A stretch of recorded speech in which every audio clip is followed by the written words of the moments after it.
మన దగ్గర ఉంది. ఈసీజీ ఎక్స్రే మన దగ్గర ఉంది. సిటీ స్కాన్ డేటా తీసుకున్నారు కాబట్టి వాళ్ళు కూడా అభిప్రాయం ఇస్తారు. అంతకుముందు లేకుండా మీరు ఆ స్కాన్ ఎక్స్రే చేసుకోవాలా? రోజు ఎంతమంది చేస్తారు సార్? ఒక్కొక్కరికి 2-3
నేను వచ్చుకొని ఇప్పుడు వచ్చిన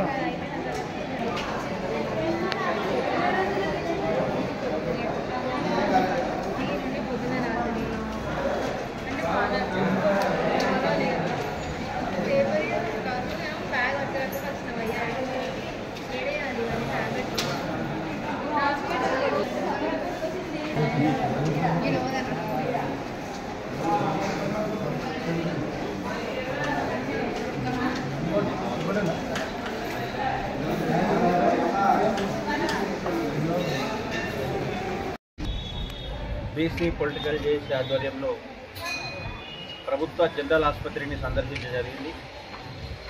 మళ్ళీ మేము కూడా ఓపీ తీసుకొని డాక్టర్తో చూసుకోవడం జరిగింది అందరం. మరి ఇక్కడ ట్రీట్మెంట్ పరంగా రోగులు సంతృప్తి వ్యక్తం చేస్తూ ఉన్నారు. కానీ వచ్చిన సమస్యలు ఇక్కడ డాక్టర్ లేకపోవడం. ఇది మొదట ఏరియా హాస్పిటల్ ఉండే, దాని తర్వాత అక్కడ నుంచి సివిల్ హాస్పిటల్గా మారింది. సివిల్ హాస్పిటల్ నుంచి జిల్లా ఆసుపత్రిగా అప్గ్రేడ్ చేశారు.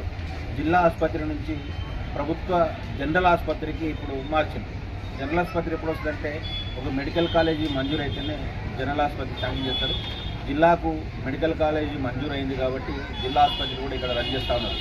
కాకపోతే అప్గ్రేడ్ చేసుకుంటూ పోతూ ఉన్నారు. కానీ బిల్డింగ్ చిన్నది కావడం వలన, వసతులు లేకపోవడం వలన, డాక్టర్ లేకపోవడం వలన ఈరోజు రోగులకు కూడా చాలా ఇబ్బందులు ఏర్పడుతూ ఉంది. ఒక రకంగా గైనిక్ పరంగా చూసుకుంటే దాదాపు 3వ స్థానం ఉంది రాష్ట్రంలో. సంగారెడ్డి, మహబూబ్నగర్ తర్వాత ప్రతి నెల 500 కాన్పులు చేస్తున్నటువంటి వనపర్తి జిల్లా హాస్పిటల్లో ఈరోజు ఇక్కడ జనరల్ ఆసుపత్రిలో మాత్రం ఈరోజు వసతులు లేకుండా పోతూ ఉంది. దాదాపు ఒక ప్రొఫెసర్ పోస్టులు 39 ఉండాల్సి ఉంటే 14 25 ఖాళీలు ఉన్నాయి. అసోసియేట్ ప్రొఫెసర్ పోస్టులు 26 ఖాళీలు ఉన్నాయి. అసిస్టెంట్ ప్రొఫెసర్ పోస్టులు దగ్గర ఒక 65 ఖాళీలు ఉన్నాయి. ట్యూటర్స్వి 8 ఖాళీలు ఉన్నాయి. సీనియర్ రెసిడెంట్ ఏమో ఖాళీ ఉన్నాయి. అంటే దగ్గర ఇప్పుడు ఇంతకుముందు మన దగ్గర రేడియాలజీ స్కానింగ్ తర్వాత ఎక్స్రే కూడా లేకుండే ఈ మధ్యలోనే స్కానింగ్ ఎక్స్రే స్టార్ట్ చేసిన. ఎందుకంటే ఒక పీజీ పూర్తయిన తర్వాత ఒక సంవత్సరం పాటు సీనియర్ రెసిడెంట్గా వాళ్ళు సేవలు అందించాలి. దానిలో భాగంగానే ఇక్కడ సేవలు అందిస్తూ ఉన్నారు రేడియాలజిస్టులు. మళ్ళీ వాళ్ళు వెళ్ళిన తర్వాత కూడా ఇక్కడ స్కానింగ్ కానీ తర్వాత ఎక్స్రే కానీ సేవలు కూడా నిలిచిపోయే అవకాశం ఉన్నది. ఎందుకంటే ఈ యొక్క జిల్లాలో గతంలో ఇక్కడ సీఎం గారు మొన్ననే వచ్చి 500 పడకల ఆసుపత్రికి కూడా శంకుస్థాపన చేసిపోయారు 2 నెలల కింద. మరి ఇప్పటిదాకా టెండర్లు కూడా పిలవలేదు. ఎందుకంటే సీఎం గారు చదువుకున్న ప్రాంతం ఇది.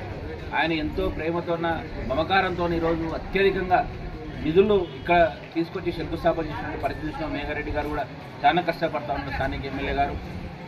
అందుకే చెప్తా ఉన్నాం, ఎందుకంటే ఈ హాస్పిటల్ మీద దృష్టి పెట్టండి. ఈరోజు ప్రజలకు ఉచిత విద్య వైద్యం అందిస్తే ఏ పథకాలు కూడా ఈరోజు ఆశించే పరిస్థితి లేరు. ఎందుకంటే బీసీ పొలిటికల్ చేసే లక్ష్యం కూడా ఉచిత విద్య అందించడమే ఈరోజు మా లక్ష్యం. దాని కొరం గతంలో కూడా పాదయాత్ర చేయడం జరిగింది. ఇప్పుడు రాష్ట్రం అంతా కూడా విద్యా వైద్యానికి ప్రాధాన్యత ఇస్తూ ఉన్నారు.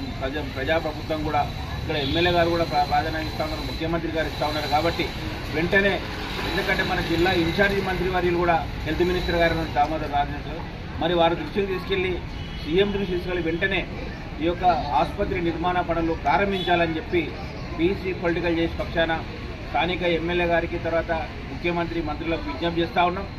ఎందుకంటే ఇన్ని ఖాళీలు ఉంటే వాళ్ళు ఇట్లా సేవలు అందించాల్సిన పరిస్థితి. ఇంకోటి ఇరుకిరుకు ఉంది ఇది. తర్వాత ఇక్కడ మూడు నడుపుతూ ఉన్నారు. మనం ఈ ఆసుపత్రికి వెళ్తే వేరే సేవలకు ఉపయోగించుకుంటారు.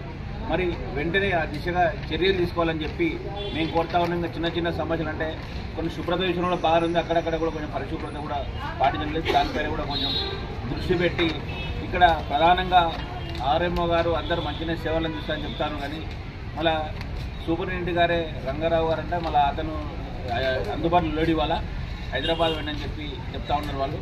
కాబట్టి ఆ విషయంలో కూడా సూపరింటెండెంట్ గారు కొంచెం ప్రత్యేక శ్రద్ధ తీసుకొని రోగులకు మంచి సేవలు అందించాలని చెప్పి మేము వారికి విజ్ఞప్తి చేస్తాము.